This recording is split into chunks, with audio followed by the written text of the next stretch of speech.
started to cry.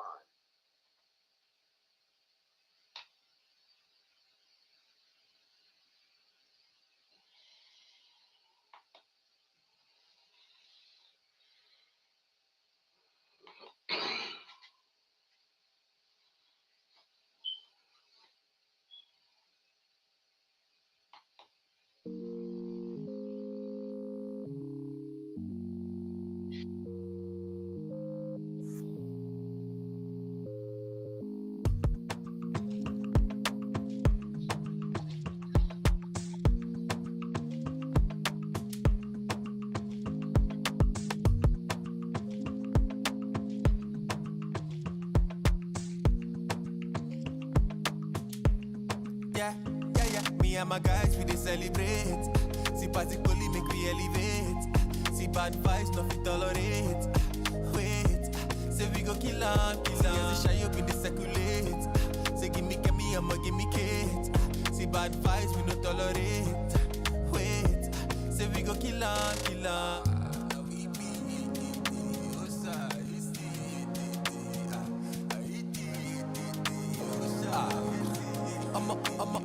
Okay, go be me see me, achukureke, obi mole mama, be me soke, go be me see me, achukureke, obi mole mama, be me soke, go be me see me, achukureke, obi mole mama, be me soke, go be me see me, achukureke, yeah. Me and my guys we dey celebrate, see party poly make we elevate, see bad vibes nothing tolerate. Say we go kill am. Say shy up in the circulate. Say give me, I'ma give me Kate. See bad vibes we no tolerate. Wait, say we go kill am. Me and my guys we dey celebrate. See party poly make we elevate. See bad vibes nothing tolerate. Wait, say we go kill am. Say shy up in the circulate. Say give me, I'ma give me Kate. See bad vibes we no tolerate. Say we go kill am.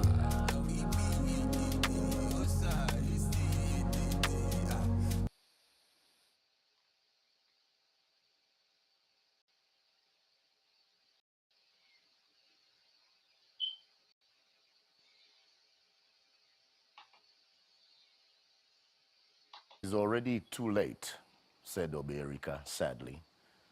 Our own men and our sons have joined the ranks of the stranger. They have joined his religion, and they help to uphold his government. If we should try to drive out the white men in Umuofia, we should find it easy. There are only 2 of them. But what of our own people who are following their way and have been given power? They would go to Umuru and bring the soldiers, and we would be like Abame. He paused for a long time and then said, I told you on my last visit to Mbanta how they hanged Aneto. We saw only its back. What has happened to that piece of land in dispute? Asked Okonkwo. Women at regular intervals. The white man's court has decided that it should belong to Nama's family, who had given much money to the white man's messengers and interpreter. Does the white man understand our custom about land?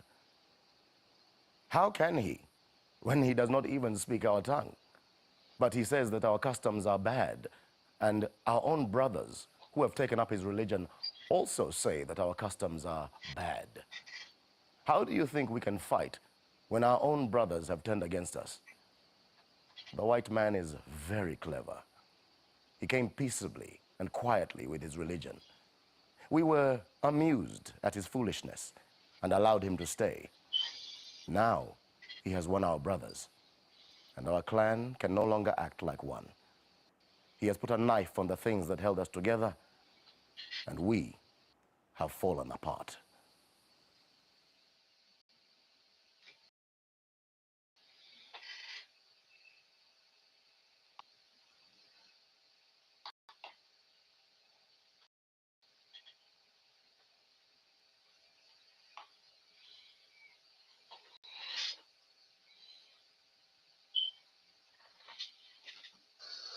The crowd set out with Ezinma leading the way, and Okonkwo following closely behind her. Okonkwo came next, and Ikemefuna followed him.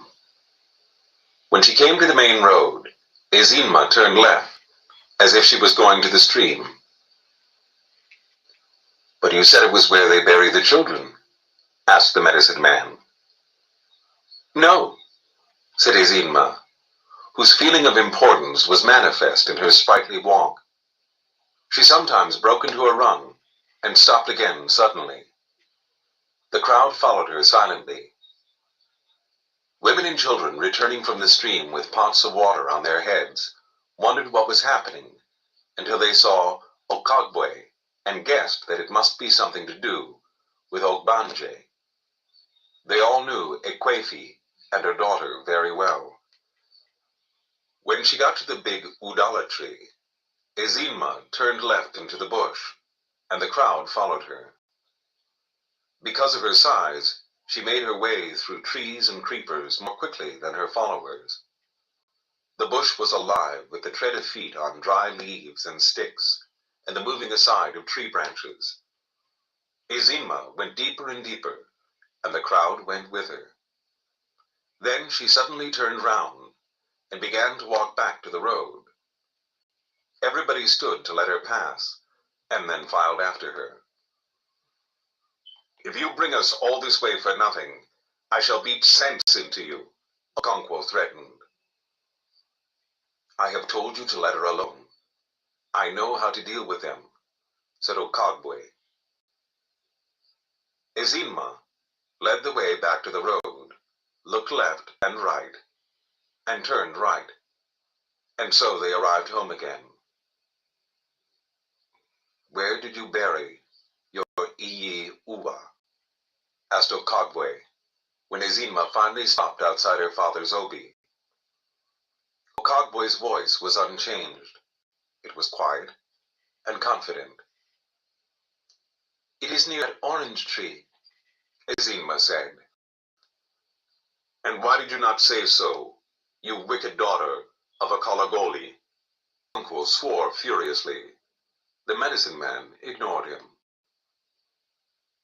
"Come and show me the exact spot," he said quietly to Ezinma. "It is here," she said, when they got to the tree. "Point at the spot with your finger," said Okonkwo. "It is here," said Ezinma, touching the ground with her finger. Okonkwo stood by, rumbling like thunder in the rainy season. "Bring me a hoe," said Okonkwo. When Ekwefi brought the hoe, he had already put aside his goatskin bag and his big cloth, and was in his underwear, a long and thin strip of cloth, wound round the waist like a belt, and then passed between the legs, to be fastened to the belt behind. He immediately set to work digging a pit where Ezinma had indicated. The neighbors sat around watching the pit becoming deeper and deeper. The dark topsoil soon gave way to the bright red earth with which women scrubbed the floors and walls of huts. Okonkwo, and in silence, his back shining with perspiration, he asked Okonkwo to come up and rest while he took a hand. But Okonkwo said he was not tired yet. Ekwefi went into her hut to cook yams. Her husband had brought out more yams than usual, because the medicine man had to be fed. Ezinma went with her and helped in preparing the vegetables. "There is too much green vegetable," she said. "You see the pot is full of yams?" Ekwefi asked. "And you know how leaves become small?"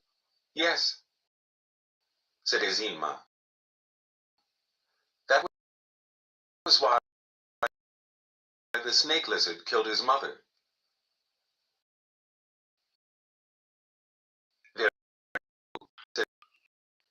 He gave, and so he killed Ezinma. It is not the end of the story. "Oh ho," said Ezinma. "I remember now. He brought another 7 baskets, and there were again only 3, so he killed himself too." Outside the Obi, Okonkwo and Okonkwo were digging the pit to find where Ezinma had buried her Iyi Uwa. Neighbors sat around watching. The pit was now so deep, they no longer saw the digger. They only saw the red earth he threw up, mounting higher and higher. Okonkwo's son, Nwoye, stood near the edge of the pit because he wanted to take in all that happened. Okonkwo had again taken over the digging from Okonkwo. He worked, as usual, in silence. The neighbors and Okonkwo's wives were now talking. The children had lost interest and were playing. Suddenly, Okonkwo sprang to the surface with the agility of a leopard. "It is very near now," he said. "I have felt it." There was immediate excitement, and those who were sitting jumped to their feet. "Call your wife and child," he said to Okonkwo. But Ekwefi and Ezinma had heard the noise and run out to see what it was. Okonkwo went back into the pit, which was now surrounded by spectators. After a few more holefuls of earth, he struck the Iyi Uwa. He raised it carefully with the hoe and threw it to the surface. Some women ran away in fear when it was thrown, but they soon returned, and everyone was gazing at the rag from a reasonable distance. Okonkwo emerged, and without saying a word, or even looking at the spectators, he went to his bag, took out 2 leaves, and began to chew. When he swallowed them, he took up the rag with his hand and began to untie it. And then the smooth, shiny pebble fell out. He picked it up. "Is this yours?" he asked Ezinma. "Yes," she replied. All the women shouted with joy, because Ekwefi's troubles were at last ended. All this had happened more than a year ago, and Ezinma had not been ill since. And then suddenly she had begun to shiver in the night. Ekwefi brought her to the fireplace, spread her mat on the floor, and built a fire. But she had got worse and worse. As she knelt by her, feeling with her palm the wet, burning forehead, she prayed 1,000 times. Although her husband's wives were saying that it was nothing more than Iba, she did not hear them. Okonkwo returned from the bush, carrying on his left shoulder a large bundle of grasses and leaves, roots and barks of medicinal trees and shrubs. He went into Ekwefi's hut, put down his load, and sat down. "Get me a pot," he said, "and leave the child alone." Ekwefi went to bring the pot, and Okonkwo selected the best from his bundle, in their due proportions, and cut them up. He put them in the pot, and Ekwefi poured in some water. "Is that enough?" she asked, when she had poured in about half of the water in the bowl. "A little more. I said a little. Are you deaf?" Okonkwo roared at her. She set the pot on the fire, and Okonkwo took up his machete to return to his obi. "You must watch the pot carefully," he said as he went, "and don't allow it to boil over. If it does, its power will be gone." He went away to his hut, and Ekwefi began to tend the medicine pot almost as if it was itself a sick child. Her eyes went constantly from Ezinma to the boiling pot, and back to Ezinma. Okonkwo returned when he felt the medicine had cooked long enough. He looked it over and said it was done. "Bring me a low stool for Ezinma," he said, "and a thick mat." He took down the pot from the fire and placed it in front of the stool. He then roused Ezinma and placed her on the stool, astride the steaming pot. The thick mat was thrown over both. Ezinma struggled to escape from the choking and overpowering steam, but she was held down. She started to cry. When the mat was at last removed, she was drenched in perspiration. Ekwefi mopped her with a piece of cloth, and she lay down on a dry mat and was soon asleep. Chapter 10. Large crowds began to gather on the village Ilo as soon as the edge had worn off the sun's heat and it was no longer painful on the body. Most communal ceremonies took place at that time of the day, so that even when it was said that a ceremony would begin after the midday meal, everyone understood that it would begin a long time later, when the sun's heat had softened. It was clear from the way the crowd stood or sat that the ceremony was for men. There were many women, but they looked on from the fringe like outsiders. The titled men and elders sat on their stools, waiting for the trials to begin. In front of them was a row of stools on which nobody sat. There were 9 of them. 2 little groups of people stood at a respectable distance beyond the stools. They faced the elders. There were 3 men in one group, and 3 men and 1 woman in the other. The woman was Mbafo, and the 3 men with her were her brothers. In the other group were her husband, Uzowulu, and his relatives. Mbafo and her brothers were as still as statues into whose faces the artist has molded defiance. Uzowulu and his relative, on the other hand, were whispering together. It looked like whispering, but they were really talking at the top of their voices. Everybody in the crowd was talking. It was like the market. From a distance, the noise was a deep rumble carried by the wind. An iron gong sounded, setting up a wave of expectation in the crowd. Everyone looked in the direction of the Egwugu house. Gom, gom, gom, gom, went the gong, and a powerful flute blew a high-pitched blast. Then came the voices of the Egwugu, Guttural, and Awesome. The wave struck the women and children, and there was a backward step. They were already far enough where they stood. There was room for running away if any of the Egwugu should go towards them. The drum sounded again, flute blew. The Egwugu house was now a pandemonium of quavering voices. Aru oyim de de de de filled the air as the spirits of the ancestors, just emerged from the earth, greeted themselves in their... The Egwugu house into which they emerged faced the forest, away from the crowd, who saw only its back with the many colors and drawings done by specially chosen women at regular intervals. These women never saw the inside of the hut. No woman ever did. They scrubbed and painted the outside walls under the supervision of men. If they imagined what was inside, they kept their imagination to themselves. No woman ever asked questions about the most powerful and the most secret cult in the clan. Aru oyim de de de de flew around the dark, closed hut like tongues of fire. The ancestral spirits of the clan were abroad.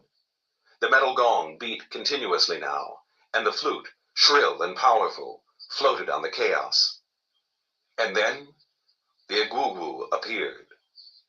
The women and children sent up a great shout and took to their heels.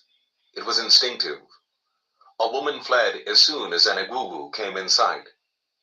And when, as on that day, 9 of the greatest masked spirits in the clan came out together, it was a terrifying spectacle. Even Mbafo took to her heels and had to be restrained by her brothers. Each of the 9 Egwugu represented a village of the clan. Their leader was called Evil Forest. Smoke poured out of his head. The 9 villages of Umuofia had grown out of the 9 sons of the first father of the clan. Evil Forest represented the village of Umweru, or the children of Eru, who was the eldest of the 9 sons. Umuofia Kwenu, shouted the leading Egwuwu, pushing the air with his raffia arms. The elders of the clan replied, Ya! Umuofia Kwenu! Ya! Umuofia Kwenu! Ya!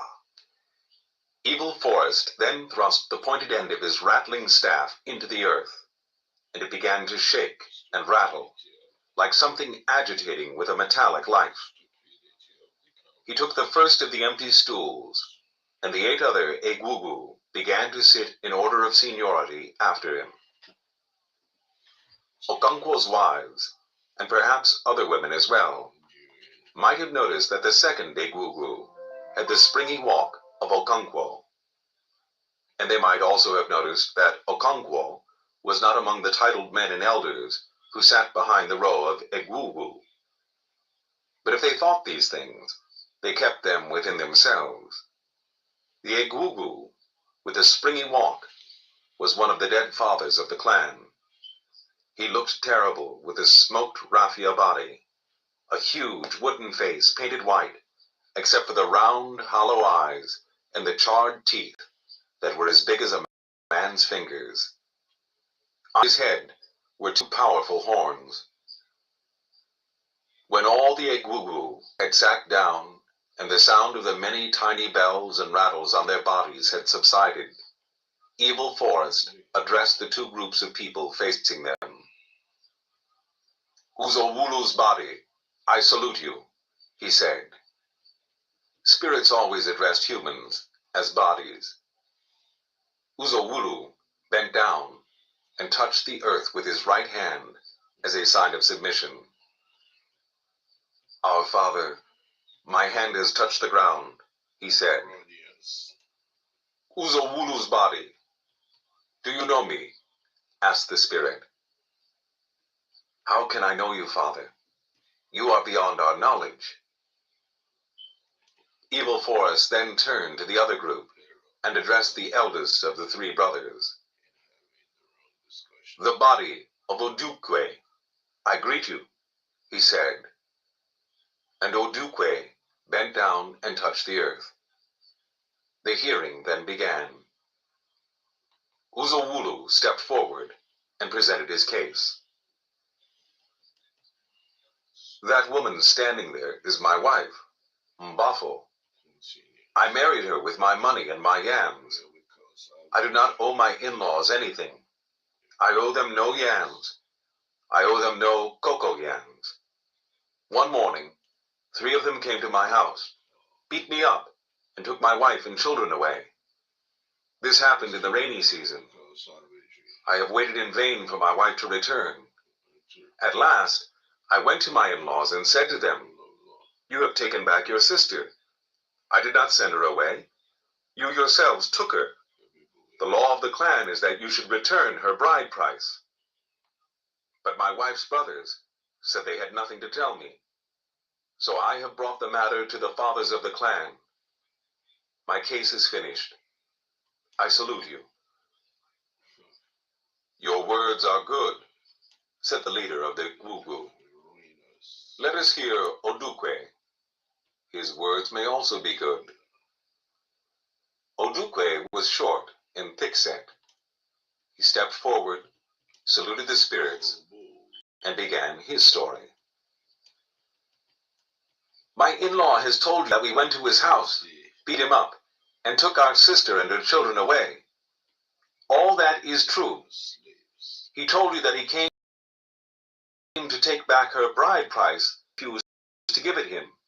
That also is my in-law, Uzowulu, is a beast. My sister lived with him for 9 years. During those years, no single day passed in the sky without his beating the woman. We have tried to settle their quarrels, time without number, and on each occasion, Uzowulu was guilty. It is a lie, Uzowulu shouted. 2 years ago, continued Odukwe, When she was pregnant, he beat her until she miscarried. It is a lie. She miscarried after she had gone to sleep with her lover. Uzowulu's body, salute you, said Evil Forest, silencing him. What kind of lover sleeps with a pregnant woman? There was a loud murmur from the crowd. Odukwe continued. Last year, when my sister was recovering from an illness, he beat her again, so that if the neighbors had not gone near her, she would have been killed. We heard of it, and did as you have been told. The law of Umuofia is that if a woman runs away from her husband, her bride price is returned. But in this case, she ran away to save her life. Her 2 children belong to Uzowulu. We do not dispute it, but they are too young to leave their mother. If, in the other hand, Uzowulu should recover from his madness and come in the proper way to beg his wife to return, she will do so, on the understanding that if he ever beats her again, we shall off his genitals for him. The crowd roared with laughter. Evil Forest rose to his feet, and order was immediately restored. A steady cloud of smoke rose from his head. He sat down again and called 2 witnesses. They were both Uzowulu's neighbors, and they agreed about the beating. Evil Forest then stood up, pulled out his staff, and thrust it into the earth again. He ran a few steps in the direction of the women. They all fled in terror, only to return to their places almost immediately. The 9 Egugu then went away to consult together in their house. They were silent for a long time. Then the metal gong sounded, and the flute was blown. The Egugu had emerged once again from their underground homes.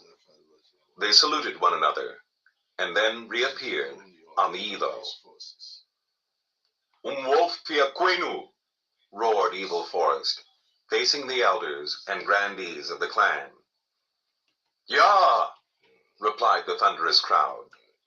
Then silence descended from the sky and swallowed the noise. Evil Forest began to speak, and all the while he spoke, everyone was silent. The 8 other Egugu were as still as statues. We have heard both sides of the case, said Evil Forest. Our duty is not to blame this man or to praise that, but to settle the dispute. He turned to Uzowulu's group and allowed a short pause. Uzowulu's body, I salute you, he said. Our father, my hand has touched the ground, replied Uzowulu, touching the earth. Uzowulu's body, do you know me? How can I know you, father? You are beyond our knowledge, Uzowulu replied. I am Evil Forest. I kill a man on the day that his life is sweetest to him. That is true, replied Uzowulu. Go to your in-laws with a pot of wine and beg your wife to return to you. It is not bravery when a man fights with a woman. He turned to Odukwe and allowed a brief pause. Odukwe's body, I greet you, he said. My hand is on the ground, replied Odukwe. Do you know me? No man can know you, replied Odukwe. I am Evil Forest. I am dry meat that fills the mouth. I am fire that burns without faggots. If your in-law brings wine to you, let your sister go with him. I salute you. He pulled his staff from the hard earth and thrust it back. Umuofia Kwenu, he roared, and the crowd answered. I don't know why such a trifle should come before the Egwugwu, said one elder to another. Don't you know what kind of man Uzowulo is? He will not listen to any other decision, replied the other. As they spoke, two other groups of people had replaced the first before the Egwugwu, and a great land case began. Chapter 11. The night was impenetrably dark. The moon had been rising later and later every night, until now it was seen only at dawn. And whenever the moon forsook evening and rose at cockcrow, the nights were as black as charcoal. Izinma and her mother sat on a mat on the floor after their supper of yam fufu and bitter leaf soup. A palm oil lamp gave out yellowish light. Without it, it would have been impossible to eat. One could not have known where one's mouth was in the darkness of that night. There was an oil lamp in all the 4 huts on Okonkwo's compound, and each hut seen from the others looked like a soft eye of yellow half-light set in the solid massiveness of night. The world was silent, except for the shrill cry of insects, which was part of the night, and the sound of wooden mortar and pestle, as Nwoye pounded her fufu. Nwoye lived 4 compounds away, and she was notorious for her late cooking. Every woman in the neighborhood knew the sound of Nwoye's mortar and pestle. It was also part of the night.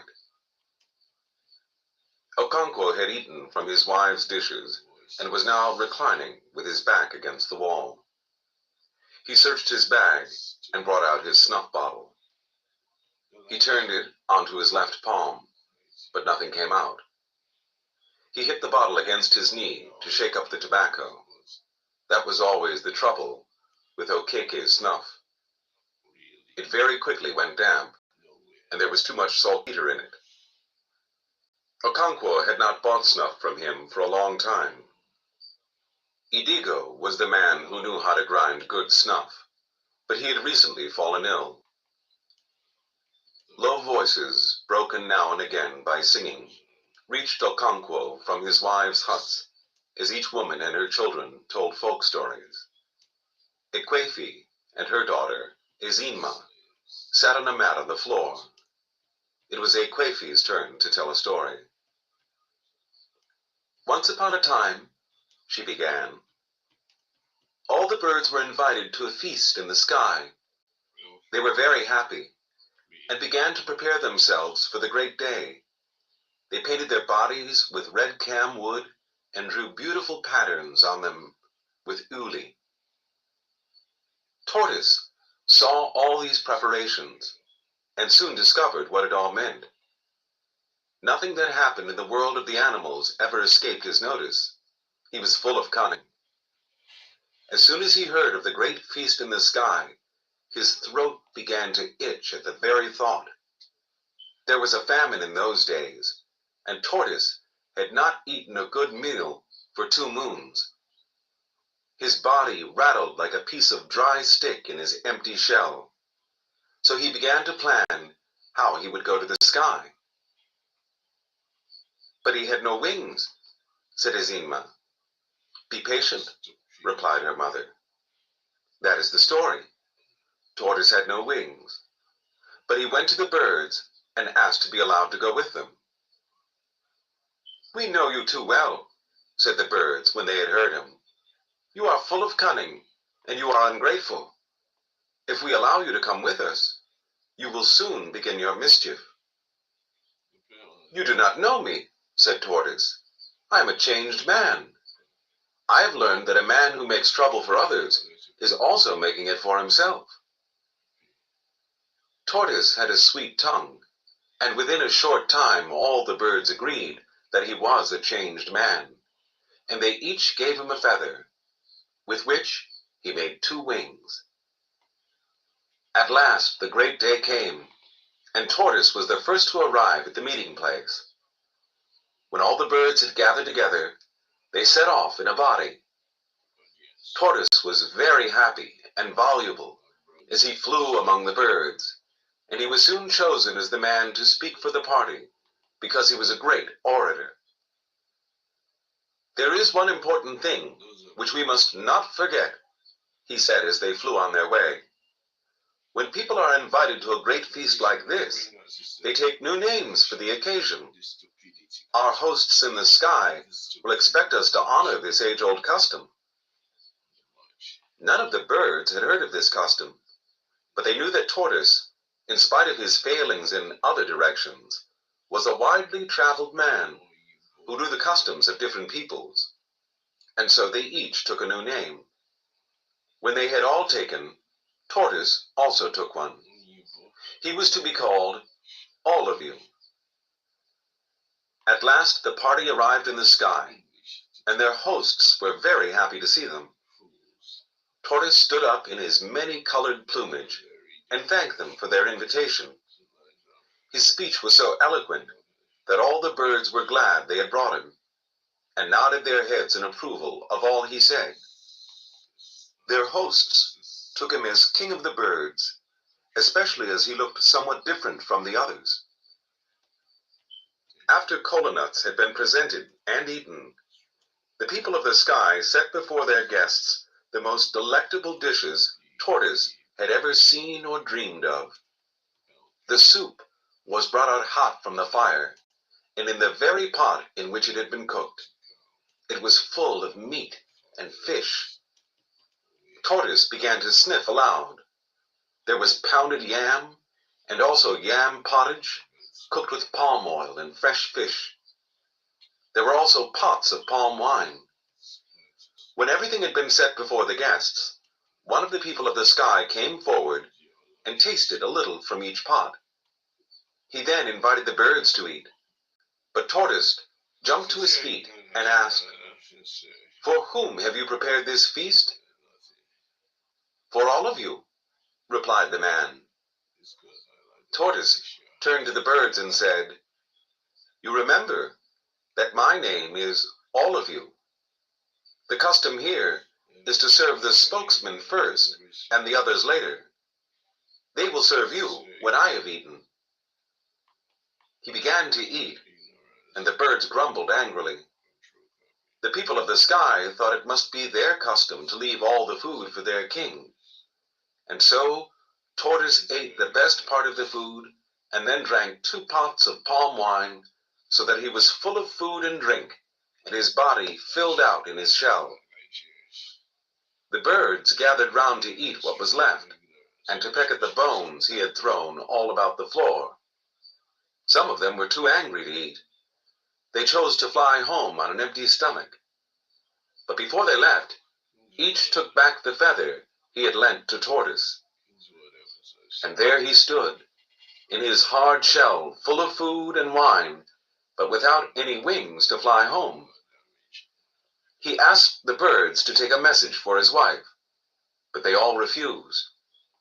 In the end, Parrot, who had felt more angry than the others, suddenly changed his mind and agreed to take the message.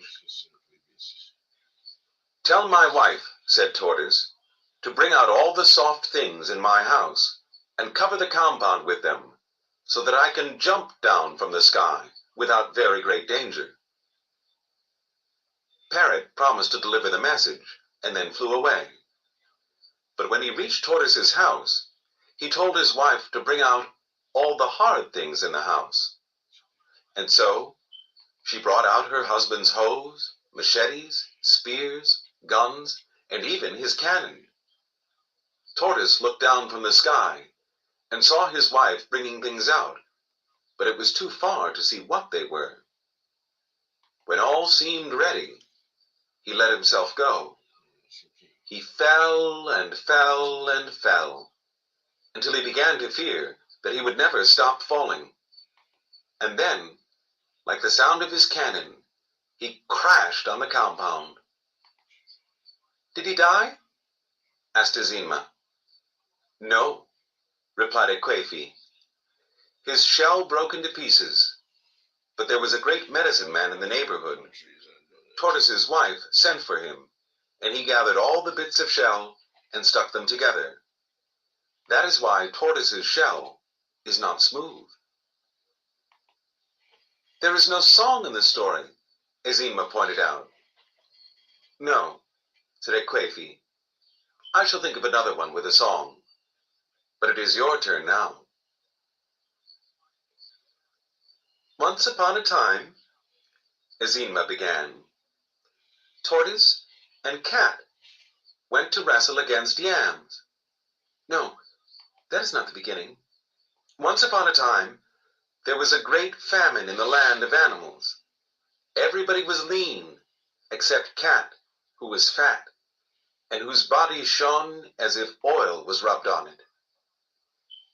She broke off, because at that very moment, a loud and high-pitched voice broke the outer silence of the night.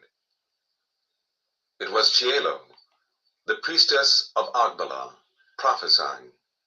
There was nothing new in that. Once in a while, Chielo was possessed by the spirit of her god, and she began to prophesy. But tonight, she was addressing her prophecy and greetings to Okonkwo, and so everyone in his family listened. The folk story stopped. Agbala do! Agbala ekeneo! Came the voice like a sharp knife cutting through the night. Okonkwo! Agbala ekene jio! Agbala cholu ifu ada ya ezima o! At the mention of Ezima's name, Ekwefe jerked her head sharply like an animal that had sniffed death in the air. Her heart jumped painfully within her. The priestess had now reached Okonkwo's compound and was talking with him outside his hut. She was saying again and again that Agbala wanted to see his daughter, Ezima. Okonkwo pleaded with her to come back in the morning, because Ezima was now asleep, and went on shouting that he wanted to see his daughter.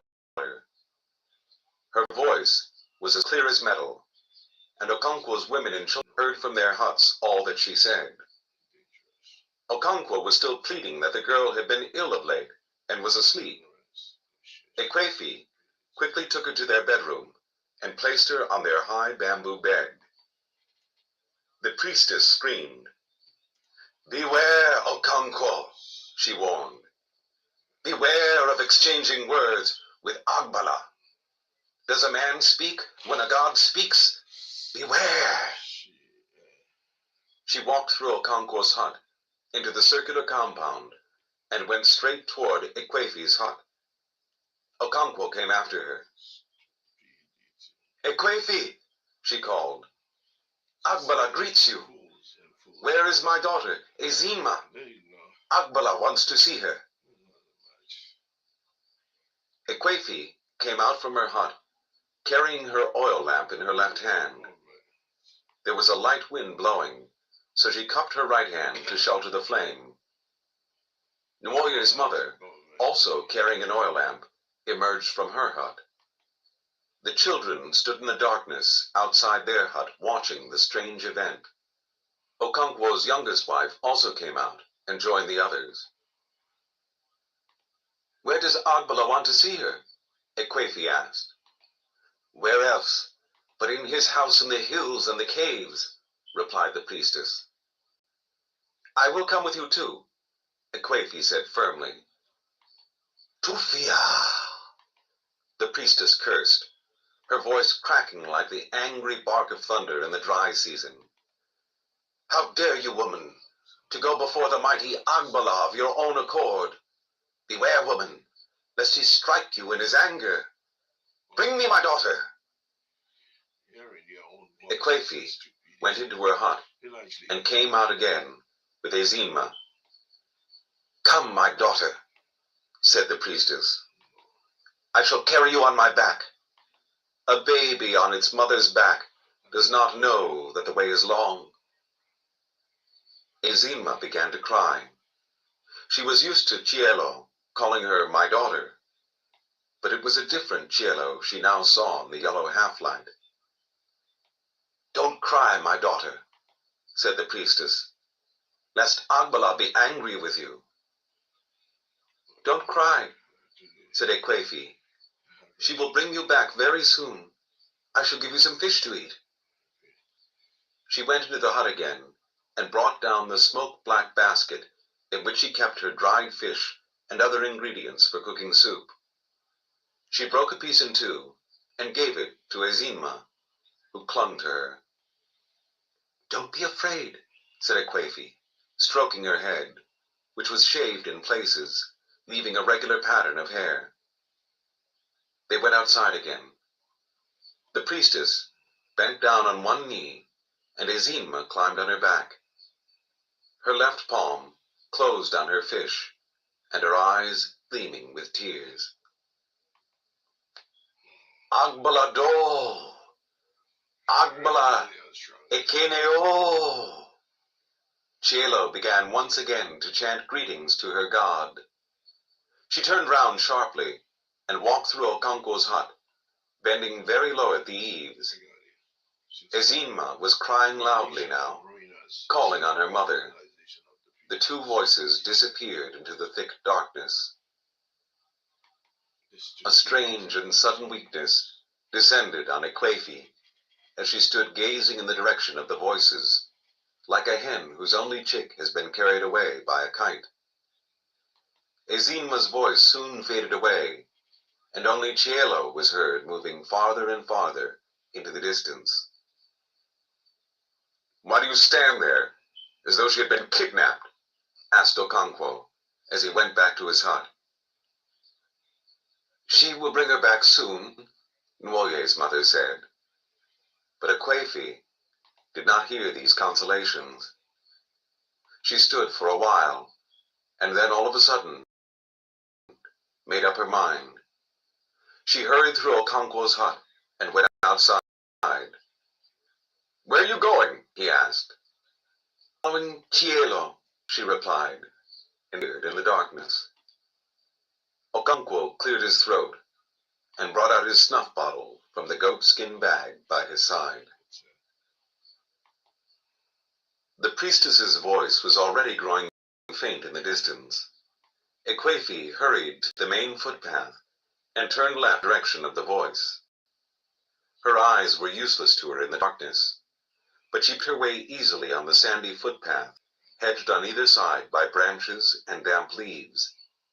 She began to run, holding her breasts with her hands to stop them flapping noisily against her body. She hit her left foot against an outcropped root, and terror seized her. It was an ill omen. She ran faster, but Cielo's voice was still a long way away. Had she been running too? How could she go so fast with Ezinma on her back? Although the night was cool, Ekwefi was beginning to feel hot from her running. She continually ran into the luxuriant weeds and creepers that walled in the path. Once, she tripped up and fell. Only then did she realize, with a start, that Cielo had stopped her chanting. Her heart beat violently, and she stood still. Then Cielo's renewed outburst came from only a few paces ahead. But Ekwefi could not see her. She shut her eyes for a while, and opened them again in an effort to see. But it was useless. She could not see beyond her nose. There were no stars in the sky, because there was a rain cloud. Fireflies went about with their tiny green lamps, which only made the darkness more profound. Between Cielo's outbursts, the night was alive with the shrill tremor of forest insects woven into the darkness. "Agbala do! Agbala ekeneo!" Ekwefi trudged behind, neither getting too near nor keeping too far back. She thought they must be going towards the sacred cave. Now that she walked slowly, she had time to think. What would she do when they got to the cave? She would not dare to enter, She waited at the mouth, all alone in that fearful place. She thought of all the terrors of the night. She remembered that night, long ago, when she had seen Ogbu Agali Odu, one of those evil essences loosed upon the world by the potent medicines which the tribe had made in the distant past against its enemies, but had now forgotten how to control. Ikemefuna had been returning from the stream with her mother on a dark night like this, when they saw its glow as it flew in their direction. They had thrown down their water pots and lain by the roadside, expecting the sinister light to descend on them and kill them. That was the only time Ikemefuna ever saw Ogbu Agali Odu. But although it had happened so long ago, her blood still ran cold whenever she remembered that night. The priestess's voice came at longer intervals now, but its vigor was undiminished. The air was cool and damp with dew. Ezinma sneezed. "Life to you." At the same time, the priestess also said, "Life to you, my daughter." Ezinma's voice from the darkness warmed her mother's heart. She trudged slowly along. And then the priestess screamed. "Somebody is walking behind me," she said. "Whether you are spirit or man, may Agbala shave your head with a blunt razor. May he twist your neck until you see your heels." Ikemefuna stood rooted on the spot. One mind said to her, "Woman, go home before Agbala does you harm." But she could not. She stood until Chielo had increased the distance between them, and she began to follow again. She had already walked so long that she began to feel a slight numbness in the limbs and in the head. Then it occurred to her that they could not have been heading for the cave. They must have bypassed it long ago. They must be going towards Umuofia, the farthest village in the clan. Chielo's voice now came after long intervals. It seemed to Ikemefuna that the night had become a little lighter. The cloud had lifted, and a few stars were out. The moon must be preparing to rise, its sullenness over. When the moon rose, late in the night, people said it was refusing food, as a sullen husband refuses his wife's food when they have quarreled. "Agbala, do! Umuofia! Agbala, ekene, unuo!" It was just as Ikemefuna had thought. The priestess was now saluting the village of Umuofia. It was unbelievable, the distance they had covered. As they emerged into the open village from the narrow forest track, the darkness was softened, and it became possible to see the vague shape of trees. Ikemefuna screwed her eyes up in an effort to see her daughter and the priestess, but whenever she thought she saw their shape, it immediately dissolved, like a melting lump of darkness. She walked numbly along. Chielo's voice was now rising continuously, as when she first set out. Ikemefuna had a feeling of spacious openness, and she guessed they must be on the village Ilo, or playground. And she realized too, with something like a jerk, that Chielo was no longer moving forward. She was, in fact, returning. Ikemefuna quickly moved away from her line of retreat. Chielo passed by, and they began to go back the way they had come. It was a long and weary journey, and Ikemefuna felt like a sleepwalker most of the way. The moon was definitely rising, and although it had not yet appeared on the sky, its light had already melted down the darkness. Ikemefuna could now discern the figure of the priestess and her burden. She slowed down her pace so as to increase the distance between them.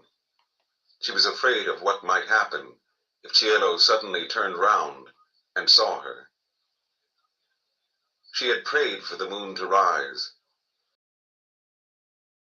but now she found the half-light of the Indian moon more terrifying than darkness, now peopled with vague, fantastic figures that dissolved under her steady gaze and then formed again in new shapes.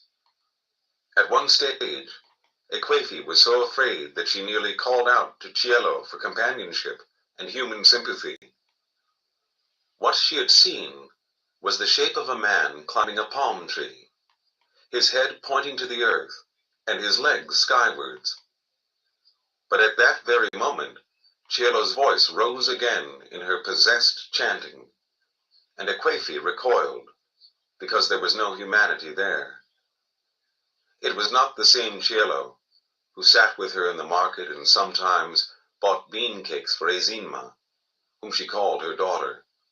It was a different woman, the priestess of Agbala, the oracle of the hills and caves. Ekwefi trudged along between two fears. The sound of her benumbed steps seemed to come from some other person walking behind her. Her arms were folded across her bare breasts. Dew fell heavily, and the air was cold. She could no longer think, not even about the terrors of night. She just jogged along in a half-sleep, only waking to full life when Cielo sang. At last, they took a turning and began to head for the caves. From then on, Cielo never ceased in her chanting. She greeted her God in a multitude of names, the owner of the future, the messenger of earth, the God who cut a man down when his life was sweetest to him. Ekwefi was also awakened, and her benumbed fears revived. The moon was now up, and she could see Cielo and Ezinma clearly. How a woman could carry a child of that size so easily and for so long was a miracle. But Ekwefi was not thinking about that. Cielo was not a woman that night. Agbala do, Agbala ekeneo, Chinegbu madu, ubosi, ndu ya nato, ya uto, daluo. Ekwefi could already see the hills looming in the moonlight. They formed a circular ring with a break at one point, through which the foot track led to the center of the circle.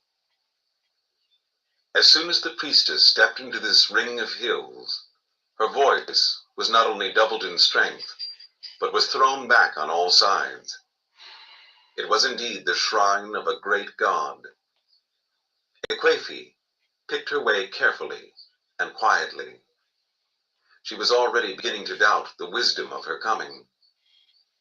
Nothing would happen to Ezinma, she thought, and if anything happened to her, could she stop it? She would not dare to enter the underground caves. Her coming was quite useless, she thought. As these things went through her mind, she did not realize how close they were to the cave mouth. And so, when the priest's back disappeared through a hole hardly big enough to pass a hay, broke into a run as though to stop them. As she stood gazing at the circular darkness which had swallowed them, tears gushed from her eyes, and she swore within her that if she heard Ezinma cry, she would rush into the cave to defend her against all the gods in the world. She would die with her. Having sworn that oath, she sat down on a stony ledge and waited. Her fear had vanished. She could hear the priestess's voice, all its metal taken out of it by the vast emptiness of the cave. She buried her face in her lap and waited. She did not know how long she waited. It must have been a very long time. Her back was turned on the footpath that led out of the hills. She must have heard a noise behind her and turned round sharply. A man stood there with a machete in his hand. Ekwefi uttered a scream and sprang to her feet. "Don't be foolish," said Okonkwo's voice. "I thought you were going into the shrine with Cielo," he mocked. Ekwefi did not answer. Tears of gratitude filled her eyes. She knew her daughter was safe. "Go home and sleep," said Okonkwo. "I shall wait here." "I shall wait too. It is almost dawn. The first cock has crowed." As they stood there together, Ekwefi's mind went back to the days when they were young. She had married Anene because Okonkwo was too poor then to marry. 2 years after her marriage to Anene, she could bear it no longer, and she ran away to Okonkwo. It had been early in the morning. The moon was shining. She was going to the stream to fetch water. Okonkwo's house was on the way to the stream. She went in and knocked at his door and came out. Even in those days, he was not a man of... He just carried her into his bed, and in the darkness began to feel around her waist for the loose end of her cloth. Chapter 12.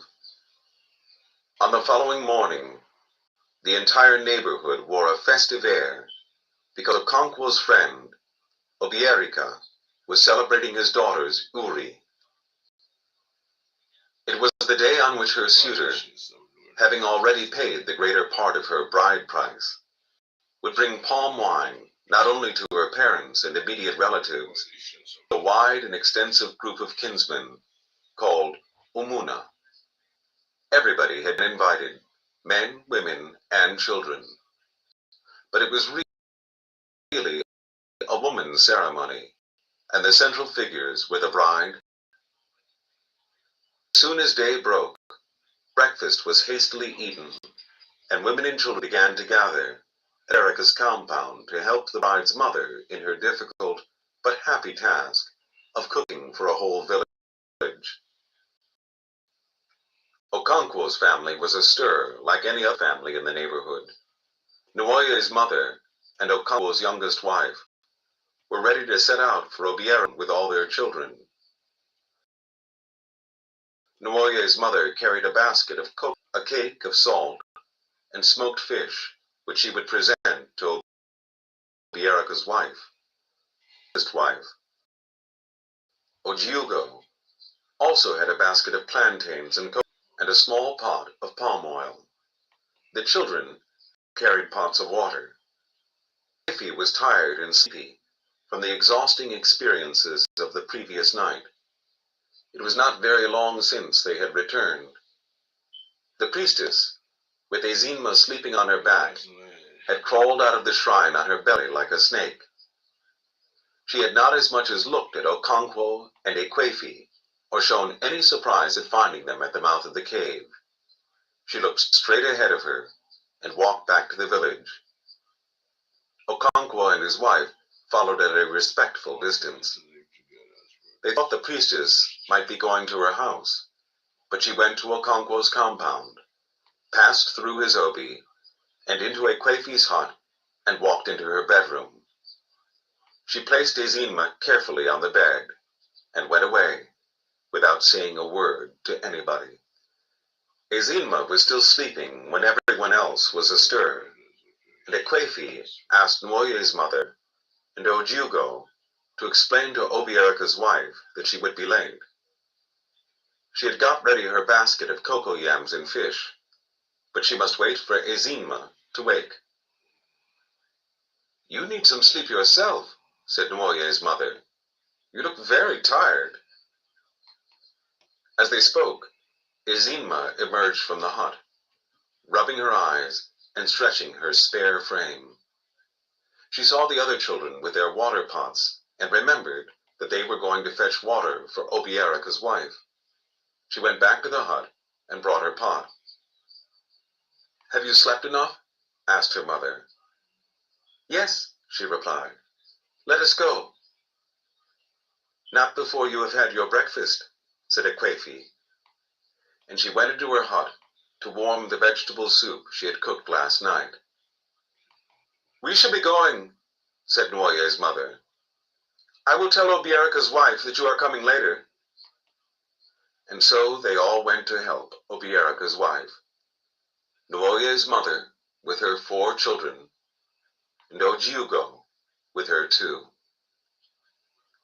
As they trooped through Okonkwo's obi, he asked, "Who will prepare my afternoon meal?" "I shall return to do it," said Ojiugo. Okonkwo was also feeling tired and sleepy, for although nobody else knew it, he had not slept at all last night.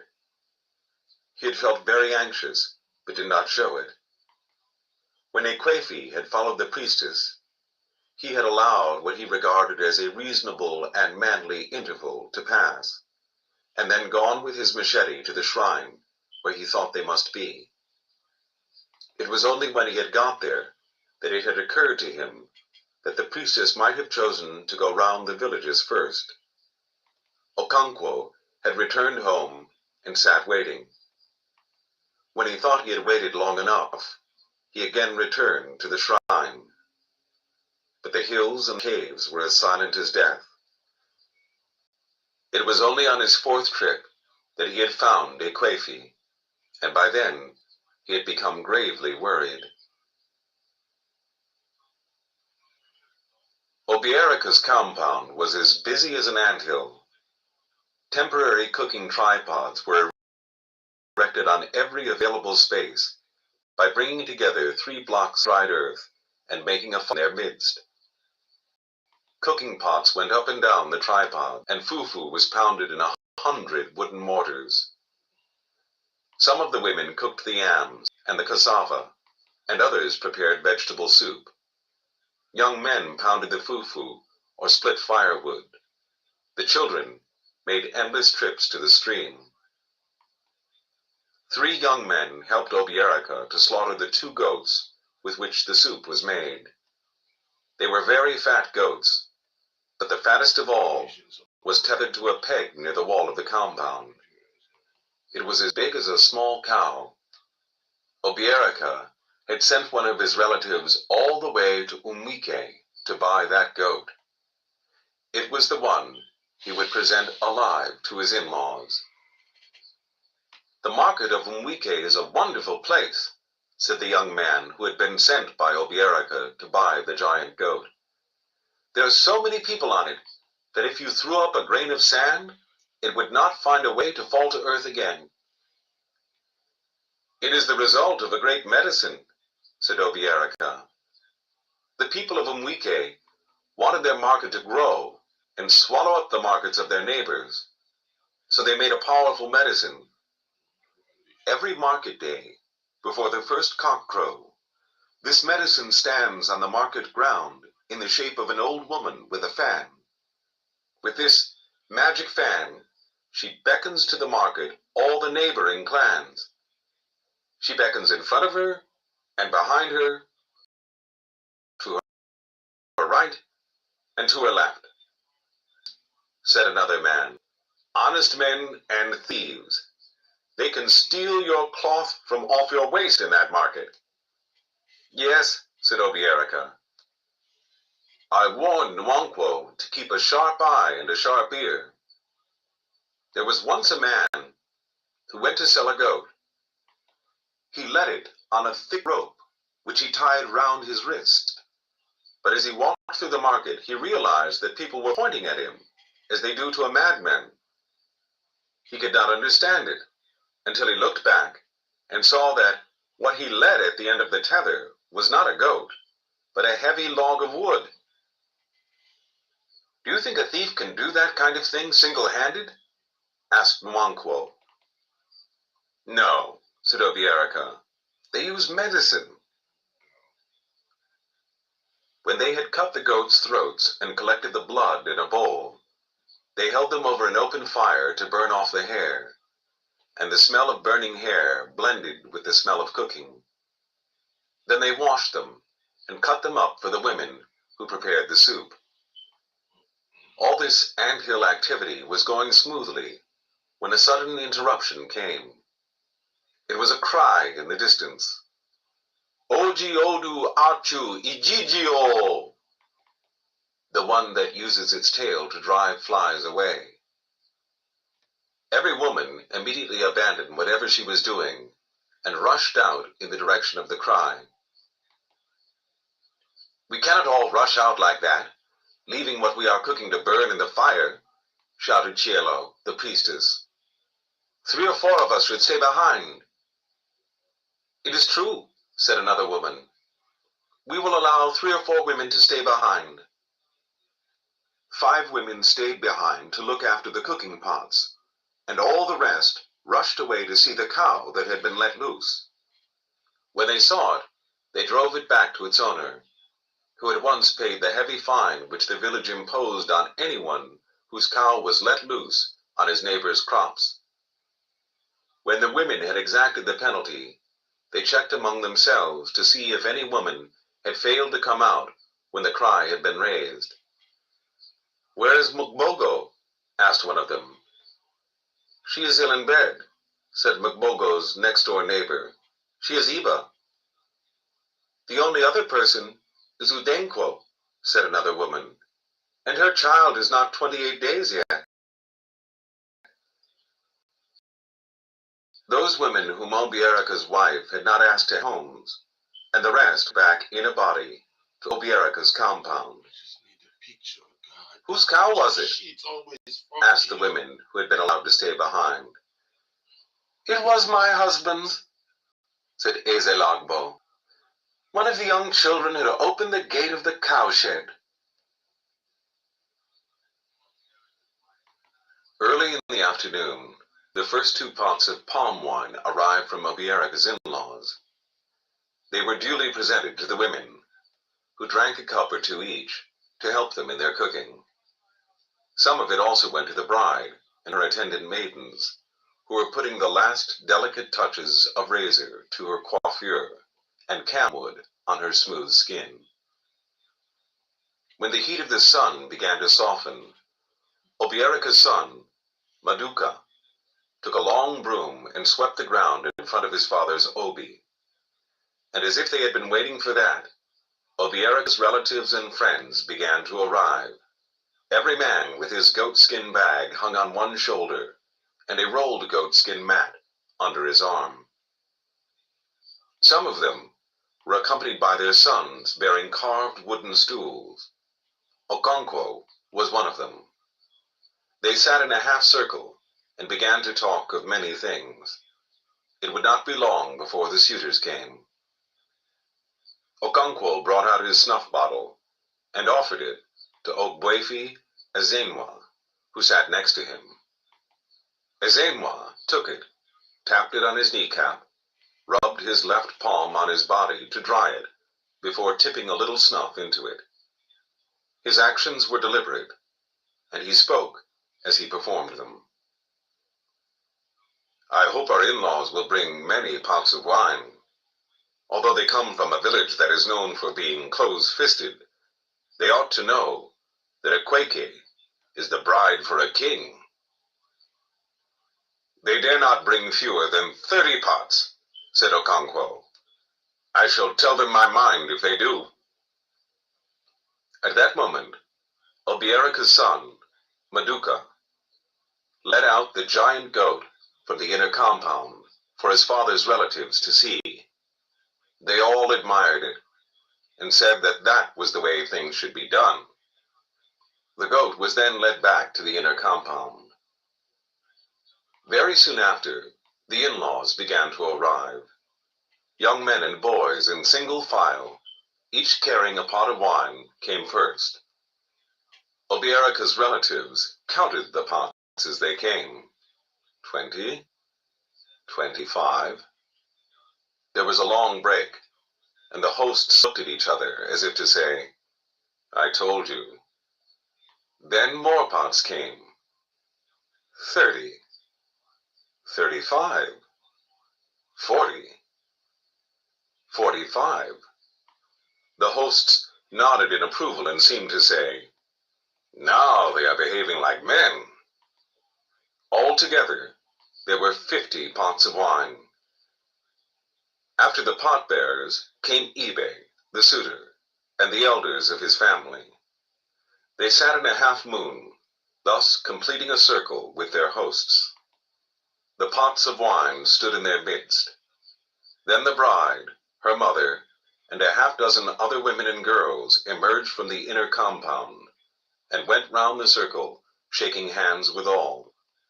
The bride's mother led the way, followed by the bride and the other women. The married women wore their best clothes, and the girls wore red and black waist beads and anklets of brass.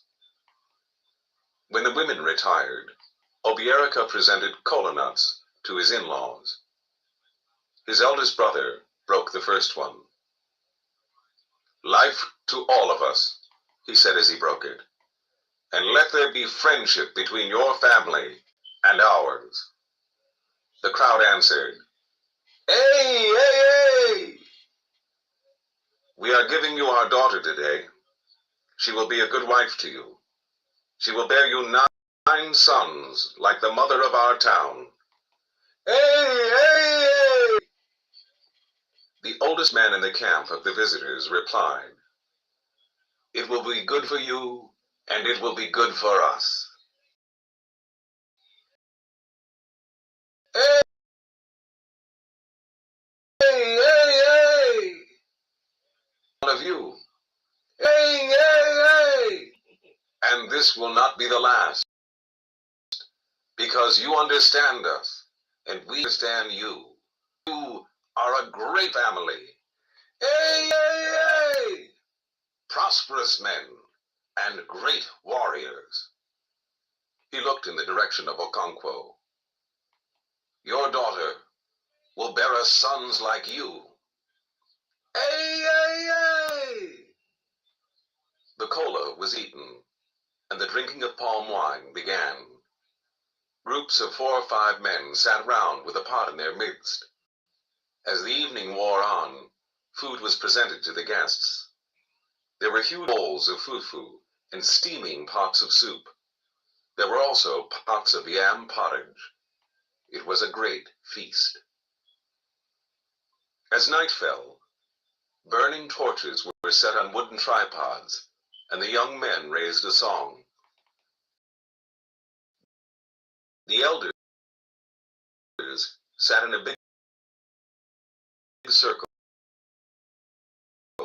and the singers went round singing each man's praise.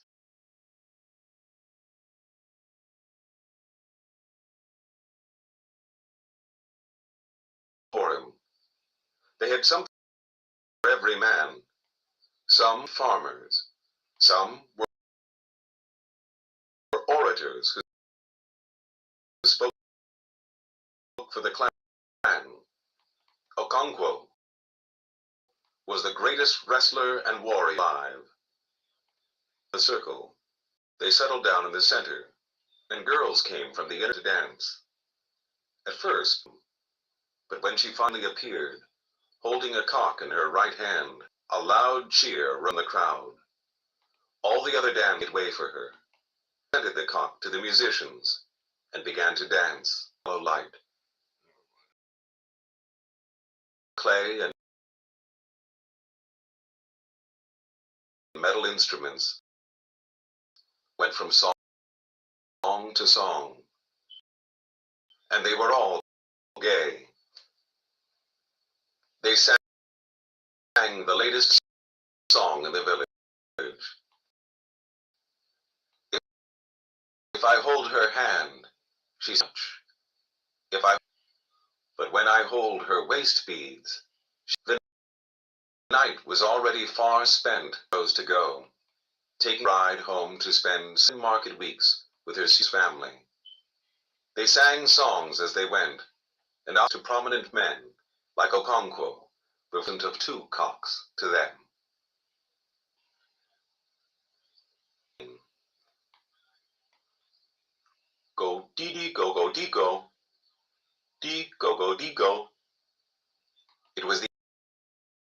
Ekwe talking to the clan.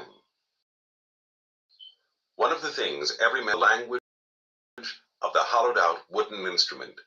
Deem, boomed the cannon at him. The first cock had not crowed, and Umuofia was still swallowed up in sleep and silence. The Ekwe began to talk, and the cannon shattered the silence. Men stirred on their bamboo beds and listened anxiously. Somebody was dead. The cannon in the sky, dee-go-go, dee-go-go, floated in the message-laden night air. The faint and distant wailing of women settled like a sediment of sorrow on the earth. Now and again, a full-chested lamentation rose above the wailing whenever a man came into the place of death. He raised his voice once or twice in manly song, and then sat down with the other men, listening to the endless wind and the esoteric language of the Ekwe. Now and again the cannon boomed. The wailing of the women would not be heard beyond the village, but the Ekwe carried this, and even beyond. It began by naming the clan Umuofia Obodo Dike, the slave. Umuofia Obodo Dike, Umuofia Obodo Dike. It said this over and over again, and as it dwelt on it, anxiety mounted in every heart that heaved on a bamboo bed that night. Then it went near and named the village Igwe of the yellow grinding stone, Okonkwo's village. Again and again,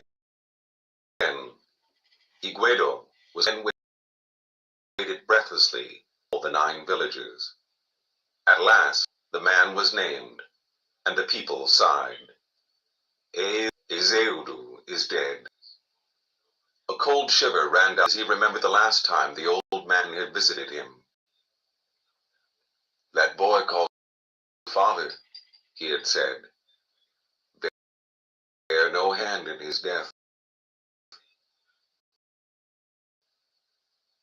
Ezeudu was a great man, and so all the clan was at his funeral. The ancient drums of death beat. Guns and cannon were fired, and men dashed about in frenzy, cutting down every tree or animal they saw, jumping over walls, and dancing on the roof. It was a warrior's funeral, and from morning till night, warriors came in their age groups. They all wore smoked raffias, and their bodies were painted with chalk and charcoal. Now and again, an ancestral gugu appeared from the underworld, a tremulous, unearthly voice, and completely raffia. Some of them were very, and there had been a mad rush for shelter earlier in the day, when one of and was only prevented from doing serious harm by 2 men who chained him with the help of a strong rope tied round his waist. Sometimes he turned round and chased those men, lives, but they always returned to the long rope he trailed behind. He sang in a terrifying voice, or evil spirit had entered his eye. But the most of all was yet to come. He was always alone, and was shaped like a coffin. A odor hung in the air wherever he went, and flies went with him. Even the greatest medicine men took shelter when he was near. Many years ago, another Egwugu had dared to stand his ground before him, and had been transfixed to the spot for 2 days. This one had only one hand, and it carried full of water. But some of the Egwugu were quite harmless. One of them was so old and infirm that he leaned heavily on. He walked unsteadily to the place where the corpse was laid, gazed at it a while, and went to the underworld. The land of the living was not far removed from the domain of the ancestors. There was coming and going between us to the ancestors. A man's life. Ezeudu had been the oldest man in his village, and at his death, there were only 3 men in the whole clan that appeared in the crowd to unsteadily. The funerals of the tribe subsided. A funeral, such as before. As the evening drew near, shouting and the firing of guns, the beating of drums and the brandishing and clanging of machines in his life.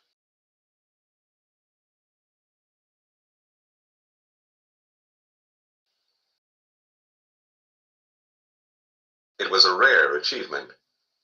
In any frenzy, guns were fired on all sides, and sparks flew out. The smell of gunpowder. It was then that the one-handed spirit came.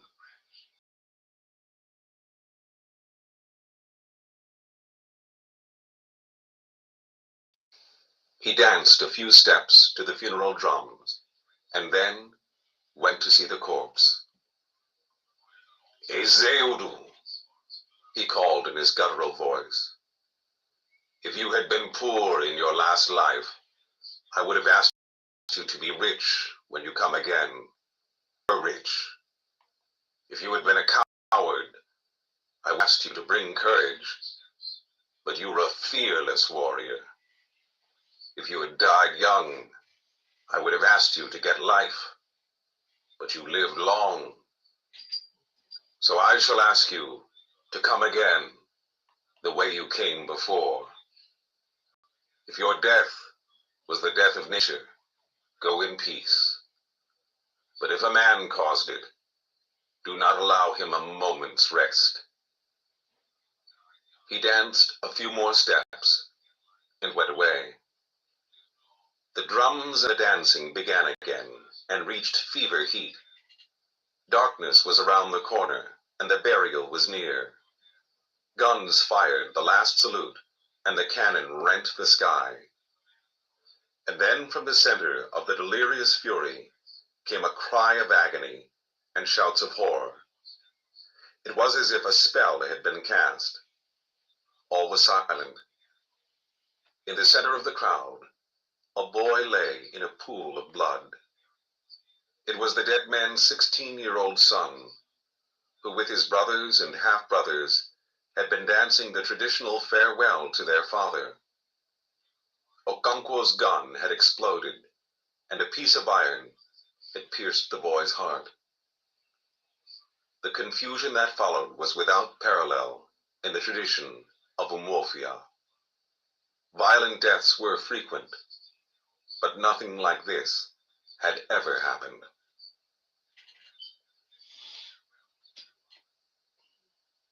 The only course open to Okonkwo was to flee from the clan. It was a crime against the earth goddess to kill a clansman, and a man who committed it must flee from the land. The crime was of 2 kinds, male and female. Okonkwo had committed the female because it had been inadvertent. He could return to the clan after 7 years. That night, he collected his most valuable belongings into headloads. His wives wept bitterly, and their children wept with them, without knowing why. Obierica and a half-dozen other friends came to help and to console him. They each made 9 or 10 trips, carrying Okonkwo's yams to store in Obierica's barn. And before the cock crowed, Okonkwo and his family were fleeing to his motherland. It was a little village called Mbanta, just beyond the borders of Umbaino. As soon as the day broke, a large crowd of men from Ezeudu's quarter stormed Okonkwo's compound, dressed in garbs of war. They set fire to his houses, demolished his red walls, killed his animals, and destroyed his barn. It was the justice of the earth goddess, and they were merely her messengers. They had no hatred in their hearts against Okonkwo. His greatest friend, Obierica, was among them. They were merely cleansing the land, which Okonkwo had polluted with the blood of a clansman. Obierica, who thought about things.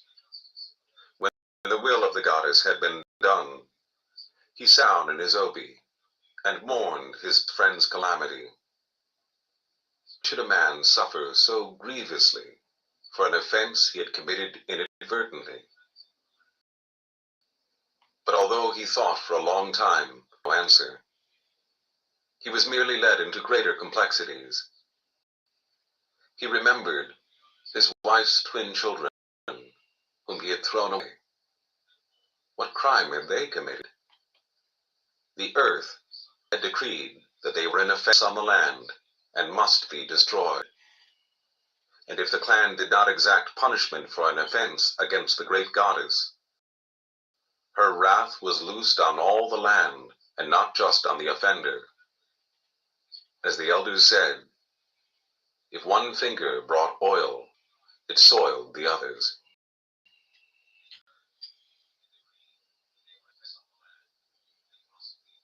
Part 2. Chapter 14. Okonkwo was well received by his mother's kinsmen in Mbanta. The old man who received him was his mother's younger brother, who was now the eldest surviving member of that family. His name was Uchendu, and it was he who had received Okonkwo's mother 20 and 10 years before, when she had been brought home from Umuofia to be buried with her people. Okonkwo was only a boy then, and Uchendu still remembered him crying the traditional farewell. Mother, mother, mother is going. That was many years ago. Today, Okonkwo was not bringing his mother home to be buried with her people. He was taking his family, of 3 wives and their children, to seek refuge in his motherland. As soon as Uchendu saw him with his sad and weary company, he guessed what had happened and asked no questions. It was one day that Okonkwo told him the full story. The old man listened silently to the end and said with some relief, "It is a female Ochu," and he arranged the requisite rites and sacrifices. Okonkwo was given a pound on which to build his compound, and 2 or 3 pieces of land on which to farm during the coming planting season. With the help of his mother's kinsmen, he built himself an obi and 3 huts for his wives. He then installed his personal god and the symbols of his departed fathers. Each of Uchendu's 5 sons contributed 300 seed yams to enable their cousin to plant a farm, for as soon as the first rain came, farming would begin. At last the rain came. It was sudden and tremendous. For 2 or 3 moons the sun had been gathering strength till it seemed to breathe a breath of fire on the earth. All the grass had long been scorched brown, and the sands felt like live coals to the feet. Evergreen trees wore a dusty coat of brown. The birds were silenced in the forests, and the world lay panting under the live, vibrating heat. And then came the clap of thunder. It was an angry, metallic, and thirsty clap, unlike the deep and liquid rumbling of the rainy season. A mighty wind arose and filled the air with dust. Palm trees swayed as the wind combed their leaves into flying crests like strange and fantastic coiffure. When the rain finally came, it was in large solid drops of frozen water, which people called the nuts of the water of heaven. They were hard and painful on the body as they fell, yet young people ran about happily, picking up the cold nuts and throwing them into their mouths to melt. The earth quickly came to life, and the birds in the forests fluttered around and chirped merrily. A vague green vegetation was diffused in the air. As the rain began to fall more soberly and in smaller liquid drops, children sought for shelter, and all were happy, refreshed, and thankful. Okonkwo and his family worked very hard to plant a new farm, but it was like beginning life anew, without the vigor and enthusiasm of youth, like learning to become left-handed in old age. Work no longer had for him the pleasure it used to have, and when there was no work to do, he sat in a silent half-sleep. His life had been ruled by a great passion to become one of the lords of the clan. That had been his life's spring, and he had all but achieved it. Then, everything had been broken. He had been cast out of his clan, like a fish onto a sandy beach, panting. Clearly his personal god or chief. A man could not rise beyond the destiny of his chi. The saying of the elders was not true, that if a man said yea, his chi also affirmed. Here was a man whose chi said nay, his own affirmation. The old man, Uchendu, saw clearly that Okonkwo had yielded to despair, and he was greatly troubled. He would speak to him after the Isa Ifi ceremony. The youngest of Uchendu's 5 sons, Amikwu, was marrying a new wife. The bride price had been paid, and all but the last ceremony had been performed. Amikwu and his people had taken palm wine to the bride's kinsman about 2 moons before Okonkwo's arrival in Mbanta, and so it was time for the final ceremony of Shun. The daughters of the family were all there, some of them having come a long way from their homes in distant villages. Uchendu's eldest daughter had come from Obodo, nearly half a day's journey away. The daughters of Uchendu's brothers were also there. It was a full gathering of Umuofia, in the same way as they would meet if a death occurred in the family.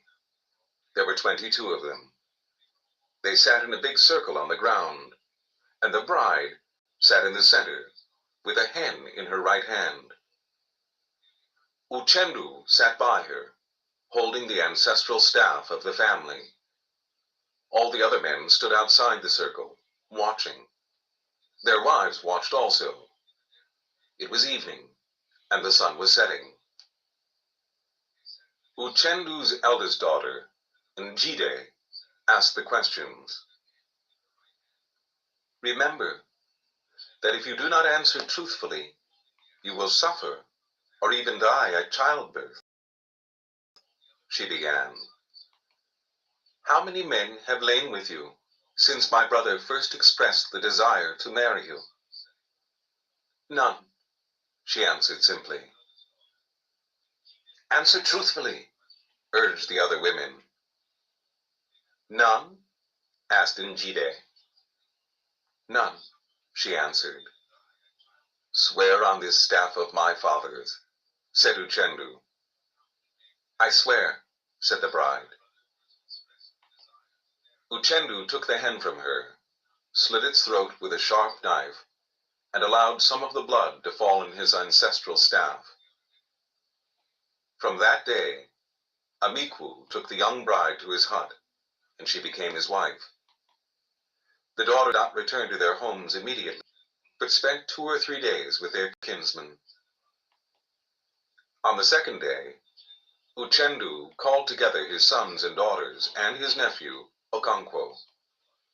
The men brought their goatskin mats, with which they sat on the floor, and the women sat on a sisal mat spread on a raised bank of earth. Uchendu pulled gently at his gray beard and gnashed his teeth. Then he began to speak, quietly and deliberately, picking his words with great care. It is Okonkwo that I primarily wish to speak to, he began. But I want all of you to note what I am going to say. I am an old man, and you are all children. I know more about the world than any of you. If there is anyone among you who thinks he knows more, let him speak up. He paused, but no one spoke. Why is Okonkwo with us today? This is not his clan. We are only his mother's kinsmen. He does not belong here. He is an exile, condemned for 7 years to live in a strange land. And so he is bowed with grief. But there is just one question I would like to ask him. Can you tell me, Okonkwo, why it is that one of the commonest names we give our children is Ineka, or Mother is Supreme? We all know that a man is the head of the family, and his wives do his bidding. A child belongs to its father and his family, and not to its mother and her family. A man belongs to his fatherland and not to his motherland. And yet we say, Neka, Mother is supreme. Why is that? There was a silence. I want Okonkwo to answer me, said Uchendu. I do not know the answer, Okonkwo replied. You do not know the answer? So you see that you are a child. You have many wives and many children, more children than I have. You are a great man in your clan, but you are still a child, my child. Listen to me and I shall tell you. But there is one more question I shall ask you. Why is it that when a woman dies, she is taken home to be buried with her own kinsmen? She is not buried with her husband's kinsmen. Why is that? Your mother was brought home to me and buried with my people. Why was that? Okonkwo shook his head. He does not know that either, said Uchendu. And yet he is full of sorrow because he has to come live in his motherland for a few years. He laughed a mirthless laugh and turned to his sons and daughters. What about you? Can you answer my question? They all shook their heads. Then listen to me, he said, and cleared his throat. It's true that a child belongs to its father, but when a father beats his child, it seeks sympathy in its mother's hut. A man belongs to his fatherland when things are good and life is sweet. But when there is sorrow and bitterness, he finds refuge in his motherland. Your mother is there to protect you. She is buried there. And that is why we say that Mother is supreme. Is it right that you, Okonkwo, should bring to your mother a heavy face and refuse to be comforted? Be careful, or you may displease the dead. Your duty is to comfort your wives and children and take them back to your fatherland after 7 years. But if you allow sorrow to weigh you down and kill you, they will all die in exile. He paused for a long while. These are now your kinsmen. He waved at his sons and daughters. You think you are the greatest sufferer in the world? Do you know that men are sometimes banished for life? Do you know that men sometimes lose all their yams and children? I had 6 wives once. I have none now, except that young girl who knows not her right from her left. Do you know how many children I have buried? Children I begot in my youth and strength. 22. I did not hang myself, and I am still alive. If you think you are the greatest sufferer in the world, ask my daughter, Akweni, how many twins she has borne and thrown away. Have you not heard the song they sing when a woman dies? For whom is it well? For whom is it well? There is no one for whom it is well. I have no more to say to you. Chapter 15. It was in the 2nd year of Okonkwo's exile that his friend, Obiaraka, came to visit him. He brought with him 2 young men, each of them carrying a heavy bag on his head. Okonkwo helped them put down their loads. It was clear that the bags were full of cowries. Okonkwo was very happy to receive his friend. His wives and children were very happy too, and so were his cousins and their wives, when he sent for them and told them who his guest was. "You must take him to salute our father," said one of the cousins. "Yes," replied Okonkwo, "we are going directly." But before they went, he whispered something to his first wife. She nodded, and soon the children were chasing one of their cocks. Uchendu had been told by one of his grandchildren that 3 strangers had come to Okonkwo's house. He was therefore waiting to receive them. He held out his hands to them when they came into his obi, and after they had shaken hands, he asked Okonkwo who they were. "This is Obiaraka, my great friend. I have already spoken to you about him." "Yes," said the old man, turning to Obiaraka. "My son has told me about you, and I am happy you have come to see us. I knew your father, Iweka. He was a great man. He had many friends here, and came to see them quite often. Those were good days, when a man had friends in distant clans. Your generation does not know that. You stay at home, afraid of your next-door neighbor. Even a man's motherland is strange to him nowadays." He looked at Okonkwo. "I am an old man, and I like to talk. That is all I am good for now." He got up painfully, went into an inner room, and came back with a kola nut. "Who are the young men with you?" he asked as he sat down again on his goat skin. Okonkwo told him.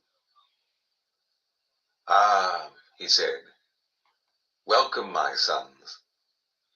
He presented the kola nut to them, and when they had seen it and thanked him, he broke it. "Go into that room," he said to Okonkwo, pointing with his finger. "You will find a pot of wine there." Okonkwo brought the wine, and they began to drink. It was a day old, and very strong. "Yes," said Uchendu after a long silence. "People traveled more in those days. There is not a single clan in these parts that I do not know very well. Aninta, Umuazu, Ikeocha, Ilumelu, Abame. I know them all. Have you heard, asked Obiaraka, that Abame is no more? How is that?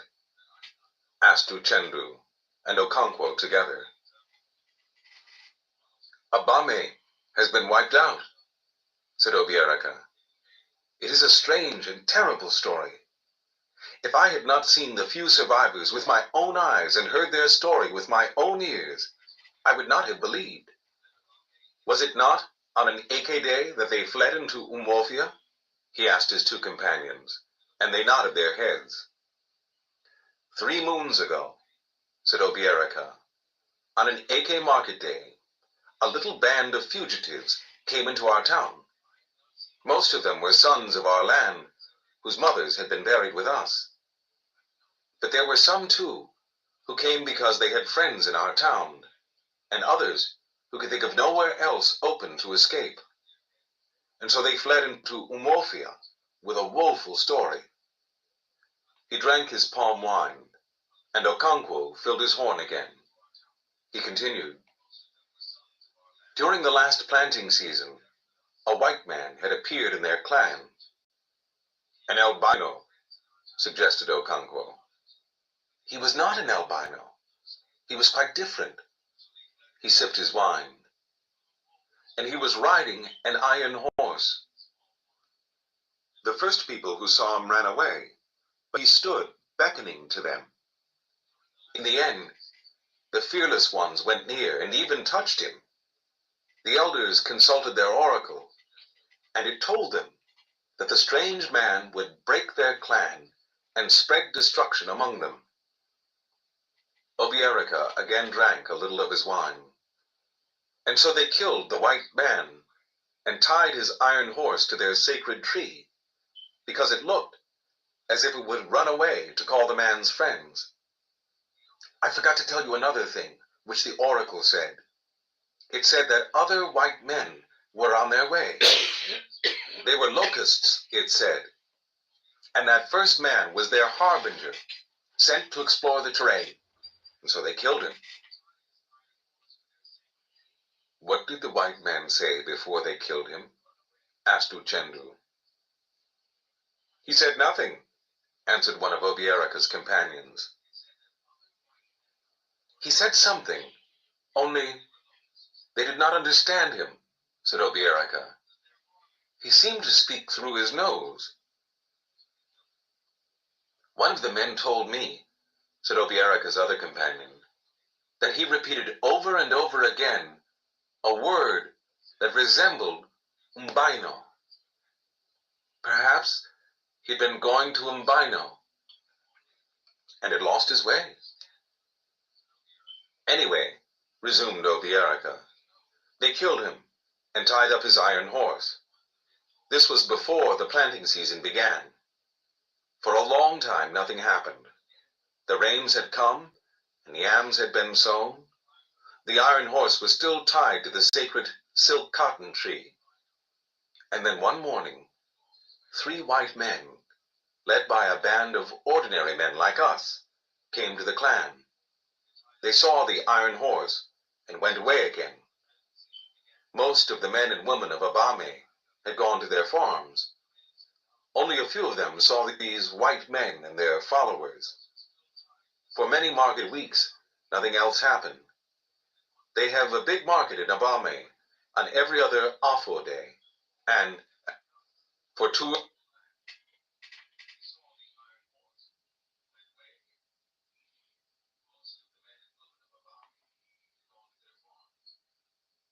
It is already too late, said Obiaraka sadly. Our own men and our sons have joined the ranks of the stranger. They have joined his religion, and they help to uphold his government. If we should try to drive out the white men in Umuofia, we should find it easy. There are only 2 of them. But what of our own people who are following their way and have been given power? They would go to Umuru and bring the soldiers, and we would be like Abame. He paused for a long time and then said, I told you on my last visit to Mbanta how they hanged Aneto. What has happened to that piece of land in dispute? Asked Okonkwo. The white man's court has decided that it should belong to Nama's family, who had given much money to the white man's messengers and interpreter. Does the white man understand our custom about land? How can he, when he does not even speak our tongue? But he says that our customs are bad, and our own brothers who have taken up his religion also say that our customs are bad. How do you think we can fight when our own brothers have turned against us? The white man is very clever. He came peaceably and quietly with his religion. We were amused at his foolishness and allowed him to stay. Now he has won our brothers, and our clan can no longer act like one. He has put a knife on the things that held us together, and we have fallen apart.